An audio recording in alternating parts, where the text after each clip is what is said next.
Obrigada, pessoal.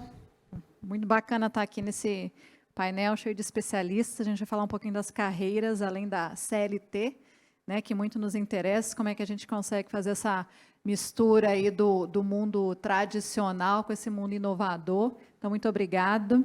Eu vou trazer um pouquinho de conceito aqui do que é intraempreendedorismo, e eu preciso ter uma cola aqui, porque é difícil falar, né? Essa palavra, e ela vem de uma origem do inglês. Então, vamos lá, gente. Traduzido para o português como empreendedor interno, o intraempreendedorismo veio da expressão entrepreneur. O termo foi criado em 78 como uma forma de se abreviar o conceito intracorporate entrepreneuring. Difícil mesmo, gente. Empreendedorismo intracorporativo. Mas só se tornou explícito em 85, quando Gifford escreveu o livro Entrepreneuring: Why You Don't Have to Leave the Corporation to Become an Entrepreneur, que é porque que a gente não precisa, né, deixar as corporações para se tornar um intraempreendedor. As empresas que incentivam o intraempreendedorismo conseguem melhorar a performance das suas equipes. Com essa prática, os colaboradores são estimulados a terem proatividade e entregar um trabalho inovador e de alto valor.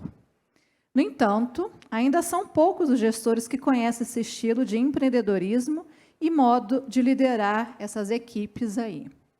Como consequência, perdem a oportunidade de alavancar os seus negócios e conquistar resultados melhores no mercado.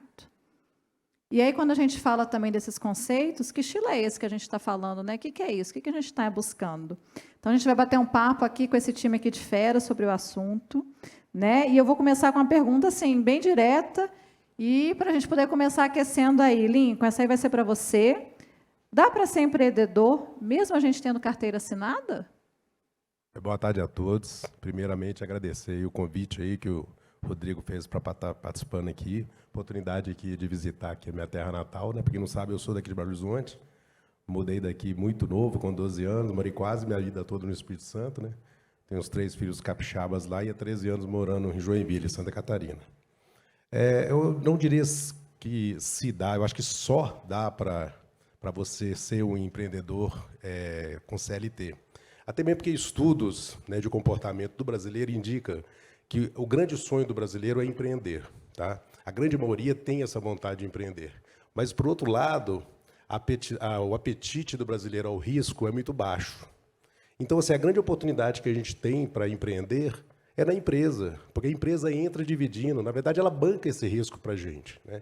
Então, você incentivando, né, criando essa cultura, mesmo através de, né, colaboradores CLT, você tem essa condição de ser um empreendedor, né, e utilizando o capital da empresa que ela está investindo naquela ideia, naquele projeto. Né? A gente depois vai entrar em mais detalhes aqui, mas, assim, para mim não é assim, não. É só dar para ser empreendedor sendo CLT, porque a empresa patrocina isso, e a gente vê cada vez mais as empresas investindo nisso. Né? A gente pode ver na própria Arcelor, que sempre teve programas de incentivo, né?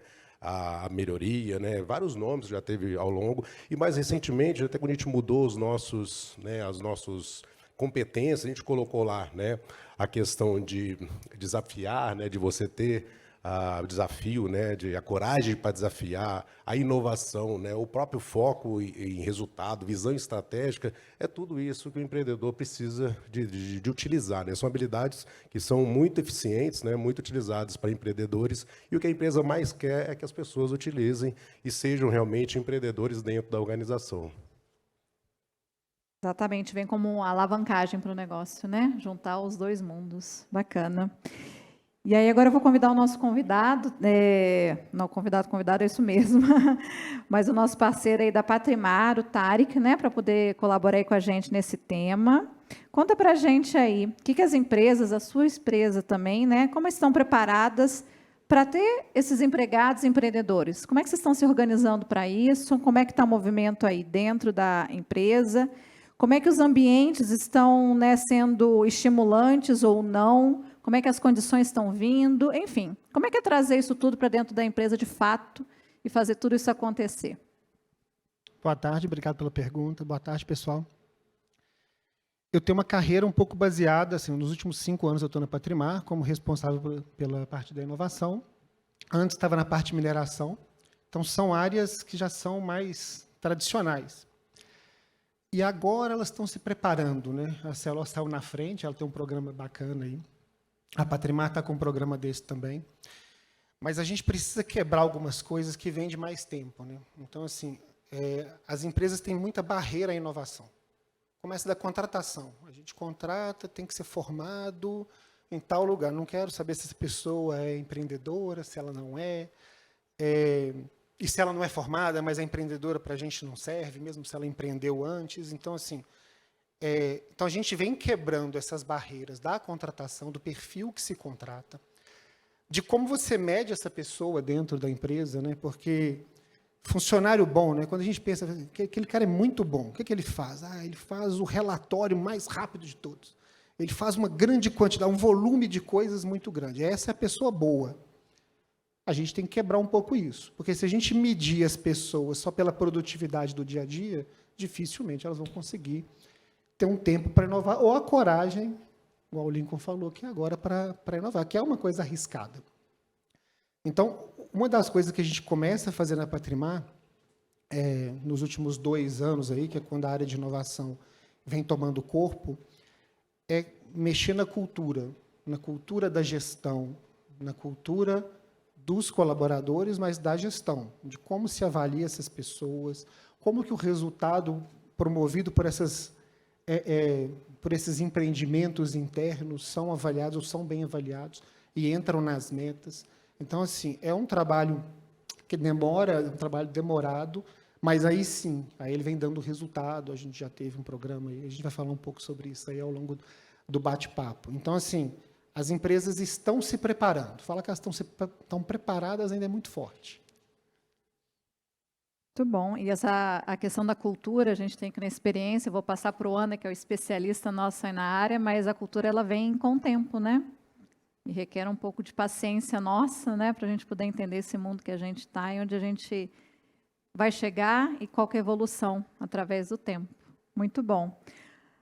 Andrei, vou pegar o gancho aí e nos conta um pouquinho aí como é que as empresas enxergam o valor desse intraempreendedorismo, o que as grandes empresas têm feito para tornar fértil a geração desses novos intraempreendedores, quais são os desafios que a gente tem aqui dentro? Boa tarde a todos e todas. É um prazer estar aqui falando de um tema que me brilha muito os olhos, assim. E então, quando a gente fala de empresa, nós estamos falando de um ente que é formado por pessoas, né? E como pessoas aqui dentro, nós temos alguns elementos que traduzem o que as pessoas pensam, como elas se comportam, né? A cultura mostra um pouco disso. E cultura a gente fala que tem a ver com coerência daquilo que eu falo com aquilo que eu pratico, e tem a ver também com consistência para você transformar aquilo em um hábito, né? E a cultura, por mais que eu fale numa organização que eu valorizo algo, mas na prática eu não vejo isso acontecendo, quando a ação está diferente da teoria, o que prevalece é o que está acontecendo na prática. Então, nós temos esse desafio de fazer com que a cultura venha para fortalecer esse movimento, essa crença ou esse valor que a gente está trazendo, de dar voz para os empregados, para que eles possam trazer suas ideias, né? Nós temos a governança da organização, que complementarmente à cultura pode fortalecer ou não o movimento de intraempreendedorismo. Quando você fala de governança, nós estamos falando de regras, processos, procedimentos, tudo que rege aí, né, uma organização. Então, se a gente tem algo que é muito fixo, muito estanque e que não tem fit com essa nova necessidade do intraempreendedorismo, isso pode matar o intraempreendedorismo, então passa a ser um dificultador. E não tem como não falar também das lideranças, né? Lideranças, tudo que a gente vai fazer de mudança num cenário organizacional, a liderança pelo exemplo é sempre o principal ingrediente para fazer isso acontecer. E para que o intraempreendedorismo aconteça, essa liderança tem que criar espaço de valorização na prática daqueles seus colaboradores que estão no dia a dia querendo participar disso, né? E aí tem um pouco da gente olhar não só para uma liderança que valoriza o presente, mas também que está pensando no futuro, que o intraempreendedorismo é um canal muito interessante para viabilizar um futuro, né, para essas áreas. Então, eu acho que é uma combinação disso tudo para fazer o intraempreendedorismo acontecer. Muitas variáveis, hein? É. Muito bom. Vamos sair um pouquinho aí do ambiente aqui das organizações, Lincoln. Vamos falar um pouquinho do cenário no Brasil? Qual que é a inclinação, na sua opinião, do intraempreendedorismo brasileiro? Como é que a gente está, assim, a nível, né, de empresa? Como é que a gente está tratando isso aqui no nosso país? Ou até alguns exemplos aí fora. Assim, o nosso país é um país continental, né? Um país que tem uma dimensão considerável. Então, assim, a gente tem realmente empresas, né, liderando esse processo, onde a gente vê dentro dessas organizações programas bem fortes de intraempreendedorismo, com muito estímulo, muito incentivo, né, e fazendo, né, essa mudança cultural, né, igual o André bem colocou. Acho que o papel da liderança é fundamental, né, de estar incentivando. Quando a gente fala de empreender dentro da organização, a gente fala de correr risco, né, de tolerar erros, aprender com esses erros. Então, acho que a gente tem, assim, dentro do nosso mercado nacional, né, essa diversidade, né, e a gente consegue, então, observar que tem realmente empresas. Assim, eu fico muito contente, né, de ver, né, o esforço, né, que a ArcelorMittal tem feito no Brasil para que tenha cada vez mais colaboradores com esse espírito de trabalhar como empreendedores dentro da organização.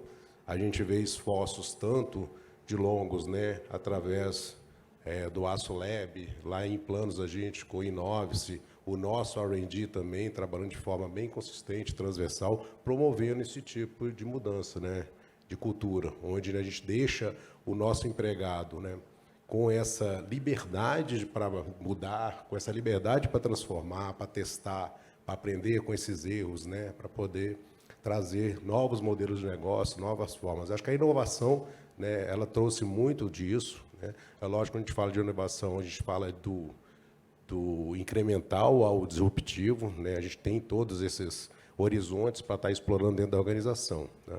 Mas eu vejo, assim, de uma forma muito positiva. Eu que tramito muito pelo ecossistema, que eu percebo que existe um esforço muito grande, mais até das grandes corporações. Acho que as médias e pequenas empresas ainda têm pouco acesso a esse mundo do ecossistema. Eu acho que a gente deveria ainda ter programas que incentivassem mais nessa camada de pequenas e médias empresas, porque elas representam uma parcela muito significante, né, da nossa geração de riqueza, de PIB do país. Eu acho mas acho que o bom exemplo das grandes corporações, acho que inspira todo o ecossistema, e eu vejo que o Brasil está num bom caminho, né? Eu acho que dentro dos rankings, aí, lógico que a gente tem uma distância ainda, quando comparado com outros países, mas eu acho que a própria criatividade, né, a vontade do brasileiro, né, de querer fazer diferente, e ele sentindo que tem essa liberdade e esse apoio dentro da organização, eu vejo de forma muito positiva o nosso caminho. Alguém mais quer complementar sobre a visão do Brasil? Eu posso trazer, assim, o que eu percebo. Em 2016, a gente falava de intraempreendedorismo e mostrava muito focado ainda nas áreas de sustentabilidade. E depois, de lá para cá, isso foi evoluindo para áreas como áreas de pessoas, áreas de produtos e outras áreas da empresa também. Então, a gente vê uma apropriação maior de outras áreas no cenário do intraempreendedorismo, e, além disso, a pandemia foi um divisor de águas para as organizações sobre várias coisas, inclusive sobre como que eu desenvolvo os meus negócios, que fazem mais sentido, né, e que criam oportunidades, qual que é a conexão que eu tenho com o meu propósito, e por aí vai. E esse processo de reflexão organizacional a partir da pandemia trouxe uma aceleração do intraempreendedorismo e uma ampliação e uma maior apropriação de outras áreas aí desse cenário. E sobre tendências que eu vejo hoje acontecendo no Brasil para o intraempreendedorismo, essas tendências estão muito conectadas aos objetivos de desenvolvimento sustentável, né, olhando para os desafios que a gente tem para o planeta aí, de fazer esse planeta viável para o futuro, e o intraempreendedorismo conectado com isso, como uma forte tendência aí. Muito poderoso, né? Fazer uma transformação no mundo aí baseado uma definição que nasceu lá na década de 70, né? Você imaginar que é disso que a gente está precisando hoje em dia, é isso que talvez vá até trazer as soluções futuras, né? Tarek, vou voltar para você um pouquinho aqui e me conta um pouquinho assim, quais as modalidades para fazer disso, tudo que a gente está conversando aí das necessidades, você falou que vocês, né, recentemente implementaram isso aí, da realidade à prática, né? Que dica você daria para as empresas que querem começar, né, que estão se organizando? O que você sugere aí para que as empresas de fato saiam, né, da teoria para virar uma prática, então? Vamos lá, isso aí é bastante coisa. Isso aí dá o que falar, isso aí. A primeira coisa que a gente precisa é da gestão alinhada com a estratégia que a gente vai desenvolver. E aí você tem uma série de programas que você consegue implementar daí para frente. Então, a gente tem tanto um programa de ideias, onde você consegue fomentar as ideias, às vezes com tema, às vezes livre, vai da necessidade do momento. Mas é importante que as pessoas da organização entendam que elas têm uma porta aberta para propor ideias. Então, o ponto fundamental que a gente começou por ele, foi o que mais deu resultado, o que está mais dando resultado agora, é quando as pessoas entendem que se elas têm uma nova ideia, se elas têm uma dor e precisam de apoio para fazer, porque nem todo mundo sabe empreender. E aí, a nossa área também apoia ali o começo, né? Então, qual que é a sua dor e como que a gente pode ajudar ali a construir, apesar de que a gente está descentralizando, né, os empreendimentos.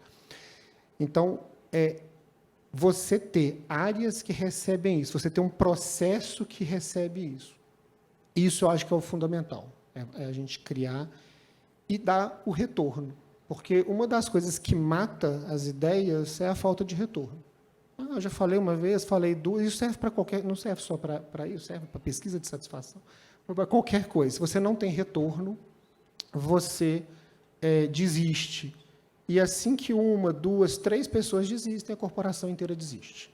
Então, importante para a gente é abrir o caminho, receber as ideias, dar um retorno mesmo que negativo, nem tudo vai ser, ou nem tudo é prioridade, mas é importante que a pessoa entenda que aquilo não é a prioridade naquele momento e por que não é, pela estratégia da empresa e tudo mais, e não se sinta...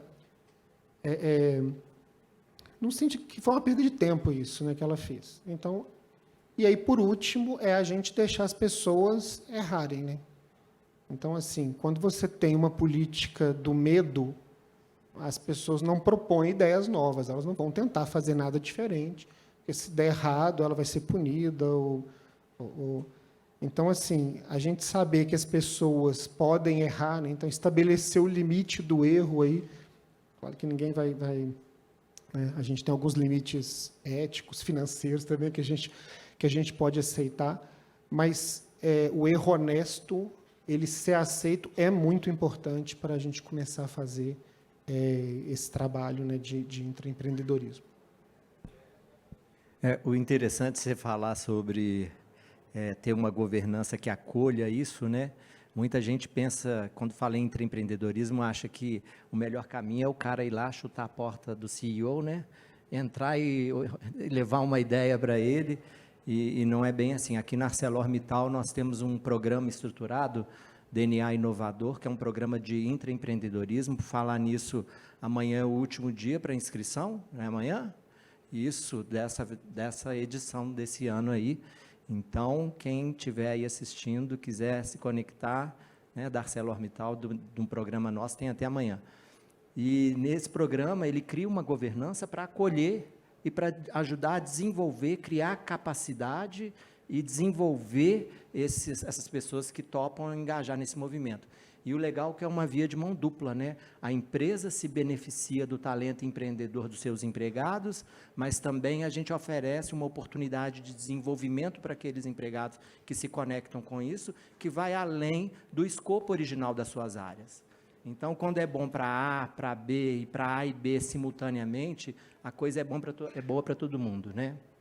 E é isso que a gente busca aqui dentro do intraempreendedorismo, e a gente tenta também, quando a gente está querendo criar espaços novos de mudança numa empresa, na mudança cultural, como é que a gente marca esses espaços através de reforços, incentivos, reconhecimentos, para a gente criar essa coerência daquilo que está falando com a prática e demonstrando para toda a empresa que aquilo é um lugar que a gente quer reconhecer e trazer como sendo valorizado na empresa. Então, a gente traz esses variáveis aí também.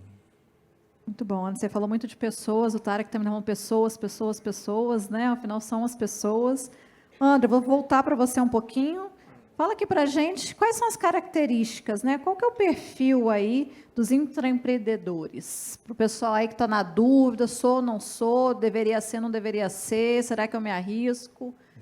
Quais são essas características aí? E vale para todo mundo também, Ótimo. né? Então, eu costumo dizer que para tudo que a gente vai fazer na vida, a conexão com o propósito seja o principal combustível. Quando você vai fazer algo que vai além do escopo original do seu trabalho, como é que você vai querer se conectar com isso? É porque precisa, porque deve, ou porque você realmente percebe valor e aquilo tem uma ressonância na sua essência ali que faz com que você se engaje, né? Então, essa conexão com o propósito do intraempreendedorismo é super importante, né? E aí nós estamos falando de pessoas que têm ousadia, que têm coragem, que têm resiliência ou antifragilidade aí, porque são várias as variáveis, tem que adaptar o tempo todo, né? E são pessoas que têm aquele ownership, né? Senso de dono, de querer fazer a coisa acontecer, ser orientado para resultados, né? É como se você criasse seu próprio botequim. Então, eu como dono do botequim, quais são as características que eu, né, tenho que ter? E a gente sabe que é preciso muita resiliência, porque nem tudo pode dar certo, né? E como que a gente se adapta e vai se moldando aos desafios que o futuro vão apresentando para a gente, vai apresentando para a gente, e como é que a gente se reinventa, então, para fazer isso acontecer. Eu acho que o que a gente observa, complementando o que o André falou, que a gente vê muito até na startup, né? A startup ela tem muita paixão pela dor, pelo problema, né? Então, eu acho que quando a gente consegue conectar esse propósito, né, e fazer com que o nosso colaborador realmente tenha essa vontade de resolver, aquela paixão para facilitar, né, a vida dos colegas, né, resolver aquele problema que está dificultando ali no dia a dia. Eu acho que também isso é um grande característico, um grande divisor, né, de águas para a pessoa fazer essa pivotagem, né, e realmente atuar como um empreendedor dentro da organização. Porque isso é o que a gente observa muito no ecossistema, quando a startup, então, ela fica, né, muito nessa conexão do propósito e, né, nessa paixão para resolver aquela dificuldade que tem dentro da organização, que é o que a gente quer, né, que a exemplo do que as startups fazem para a gente, que os colaboradores também busquem, e muito com o mesmo que acontece no ecossistema, que é através de processos de colaboração, que é o que é hoje que mais gera resultado. Aí você entra com toda a diversidade, que é o foco né, que é forte do ecossistema, e gerando muito valor para a organização. Eu vou fazer uma contribuição aqui também.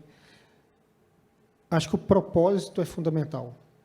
O entendimento, a visão analítica da coisa, você entender o porquê que você faz o que você faz, é o importante nesse, né, é o mais importante nessa característica aí de intraempreendedora. Porque quando a pessoa entende o porquê que ela está fazendo isso, é a hora que ela consegue disruptar o que ela está fazendo. Porque se eu entendo o quê, eu consigo automatizar, consigo melhorar, consigo fazer mais rápido, melhor, digital. Mas se eu entendo o porquê, aí eu consigo. Então, acho que o propósito é o ponto-chave disso aí.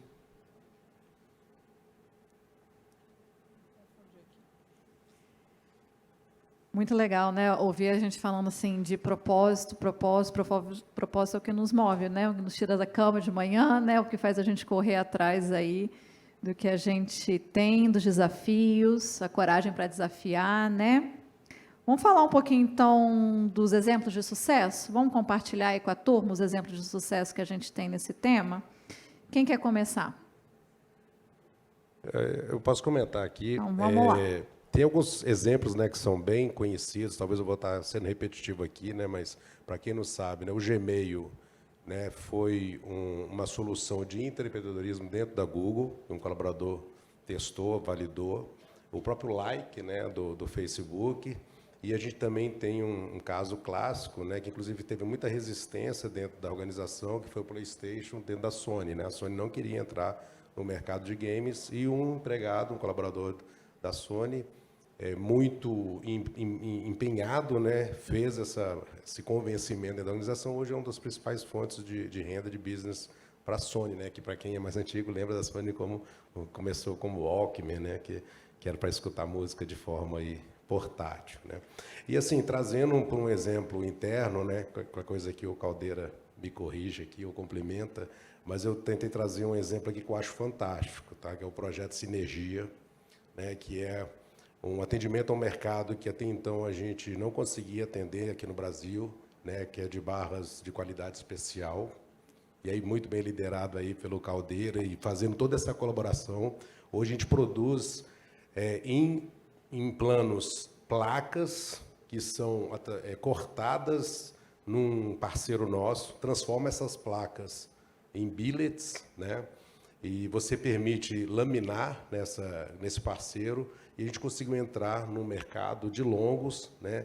Reunindo planos longos, R&D, assistência técnica, né? Desenvolvendo um mercado com um valor agregado assim extremamente interessante, né? É um produto de alto valor agregado e que foi, eu acho que é um exemplo muito clássico de empreendedorismo, de que a gente conseguiu unir forças dentro da organização, né, e atender um mercado que a gente até então não era competitivo, porque tinha que importar material, né, então tinha muito impacto de câmbio, né, de questões alfandegárias que dificultavam muito. Então, hoje a gente consegue atender o mercado, ter uma parcela de market share desse mercado, gerando valor, né, e competindo aí com outros players que até então atendia esse mercado. Então, eu acho que é um exemplo bacana de compartilhar com vocês.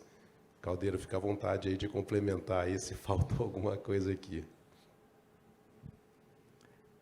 Acho que a gente também pode chamar o Caldeira para falar do Rolling Mill Predictor, né? Ele foi uma solução originada no DNA Inovador, nosso programa de empreendedorismo, e que é um sucesso hoje na nossa organização. A gente tem muito orgulho. Então, foi uma ideia trazida por colaboradores da empresa, que se tornou viável para a nossa organização e que a gente foi capaz de fazer rollout, inclusive, para outras unidades que não do escopo original dela. Então, né, sensacional aí a gente se beneficiando como organização do talento empreendedor dos nossos empregados. Só antes de falar, um outro exemplo famoso aqui, que é o do McLanche Feliz. O McLanche Feliz, ele também foi o McDonald's, antes ele deixava as filiais, elas não eram todas padronizadas. Aí uma pessoa lançou, testou, funcionou, e aí o McDonald's pegou isso. Mas bacana. A Patrimar, a gente é muito voltado à qualidade do nosso produto, dos processos produtivos também, né, mas do produto principalmente. O último programa nosso foi um selo de qualidade interno que venceu. Então, a gente conseguiu melhoria dos processos, melhoria na parte de rejeitos, parte de documentação, qualidade final do produto. Então, assim, foi muito bacana. E a coisa que você ganha quando você ouve o colaborador é uma ideia relativamente simples, com custo não é tão elevado, é processual, não aumentou o trabalho, aumentou a qualidade. Então, assim, é muito bacana quando você abre para isso.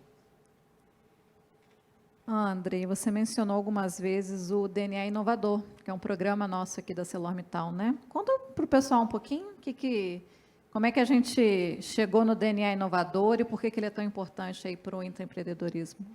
Bacana.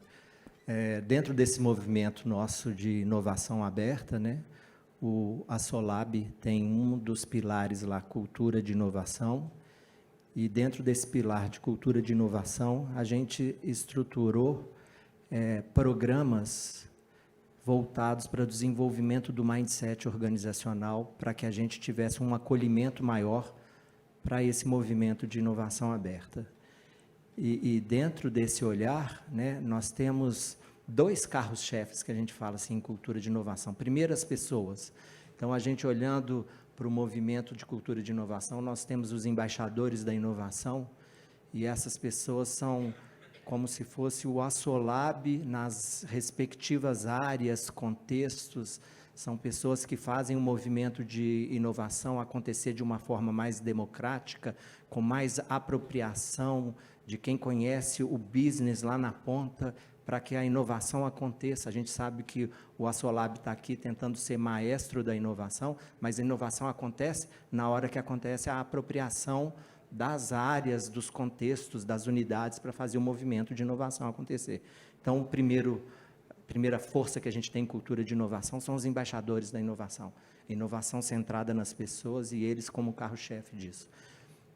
E, em segundo lugar, os programas de inovação. Então, nós falamos assim, para a gente fazer com que o intraempreendedorismo ganhe força na Arcelor, a gente precisa criar um espaço de governança diferenciado, que a gente possa trazer algo estruturado que valorize a participação das pessoas em algo que vai além do escopo original delas e com um desenvolvimento de competências diferentes e preparando fases e etapas para poder ter um funil de ideias, fazendo com que essas ideias fossem, então, primeiro capturadas, ajudar o pessoal no desenvolvimento dessas ideias com competências específicas de intraempreendedorismo.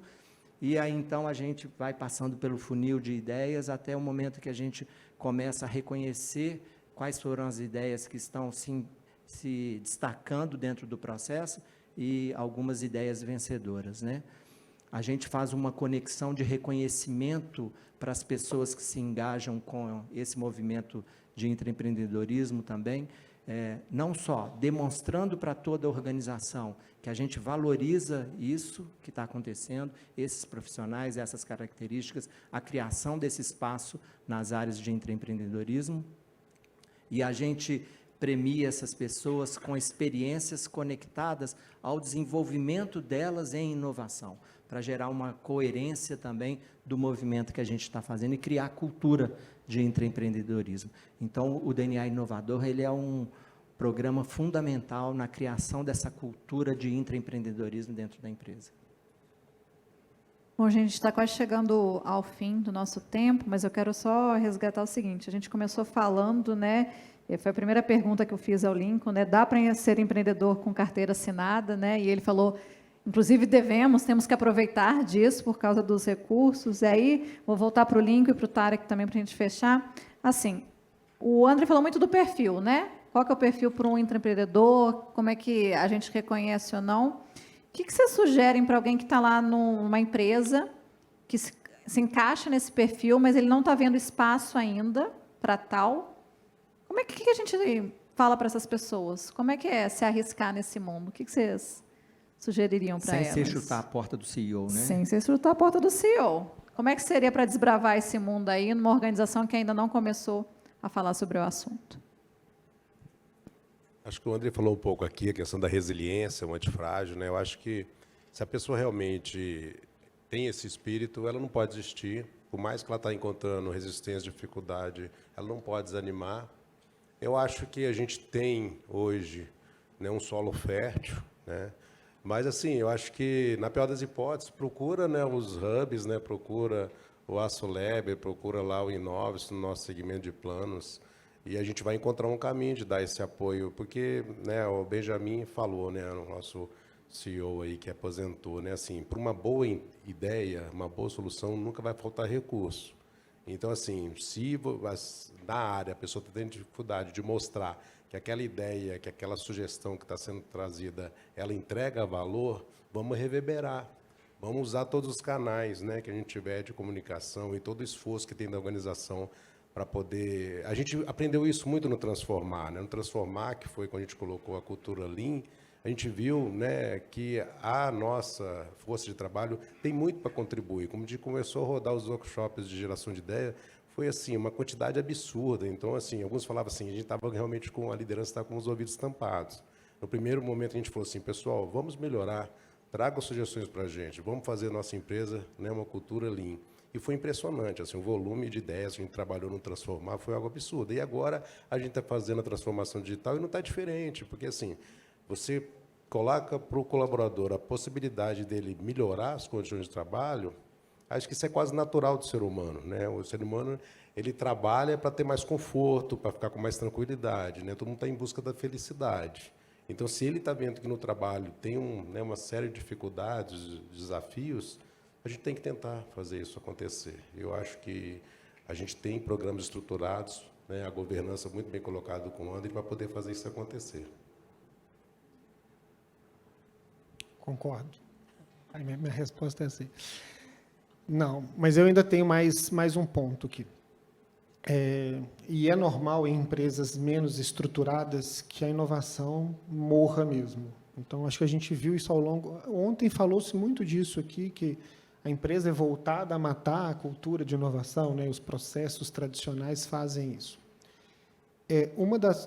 Acho que o principal ponto aí que eu vou orientar é o que a gente está fazendo internamente, para tentar virar o jogo lá e conseguir captar mais, é foco no resultado. O problema é que, assim, boas ideias, tem muitas, e elas são legais. A gente participou de um bate-papo no início do ano com algumas pessoas, head de inovação de algumas empresas, e falou-se muito disso. Ninguém é contra a inovação. Você nunca vai chegar, você nunca vai ouvir isso. Sou contra inovar. O diretor não vai falar isso, o presidente vai falar isso, seu colega não vai falar isso. Eles simplesmente não vão inovar, não vão te apoiar, eles não vão fazer... Vai falar, eles não vão falar. Porque fica vago. Quando fica vago, a gente volta para o processo normal, para o processo que a gente sabe fazer, para o nosso dia a dia. Então, o resultado não necessariamente financeiro, ele pode trazer outro tipo de resultado, mas o resultado ele é fundamental. Quando a gente... O modelo antigo de entrega de projetos, ele é o modelo que você tem um projeto, tem um cronograma, você entregou, você pega o aceite, vai embora. Isso funciona para todas as áreas. Não sei qual que é a área de vocês, mas todas as áreas. De engenharia, marketing, TI, todas. Esse não é o modelo atual mais. A gente precisa saber se aquilo que a gente entregou deu o resultado que a gente esperava. E é nisso que as pessoas se perdem. Então, você fala assim, eu vou fazer um programa de qualidade que vai melhorar a produtividade. A gente faz o programa, consegue aprovação, faz o programa, dá um selo, faz um evento, ganha parabéns, e ninguém sabe se melhorou a produtividade. E no próximo programa, a diretoria não aprova, porque ela não tem certeza se aquele investimento retornou ou não. Então, acho que o foco é esse. O foco é no resultado que a ideia vai trazer, independente se tem processos ou não, e acompanhar aquilo depois de entregue. É saber se entregou o resultado. O projeto, vamos dizer, a entrega do sistema, a entrega da planta, a entrega do processo, é metade do projeto. A outra metade é saber se o negócio funcionou, se está rodando, se está dando resultado. Dicas super valiosas, hein? Gente, chegou ao fim. Infelizmente, passa rápido, né? Não sei se a gente tem perguntas aí da plateia, né? Do pessoal. Alguém aqui gostaria de fazer alguma pergunta para os nossos convidados? Não? Então, vou agradecer bastante, né, o André e Lincoln, Tarek, por ter contribuído aí com o nosso painel, né? Dado essas dicas aí, contando um pouquinho como é que é o ambiente dentro da empresa, que dá sim, né, para ser empreendedor, com a CLT funcionando ao mesmo tempo, para quem quer se arriscar, como é que a gente está, e compartilhar essas experiências maravilhosas. Obrigada a vocês, obrigada pessoal aí que está assistindo a gente. E tem a prescrição aqui, ó, quem quiser tem as pílulas empreendedoras lá no Aço Lab, passa lá e pega, que tem todas as dicas, tá? Vai resolver tudo aí, né? Excelente, gente, obrigada. Uma salva de palmas.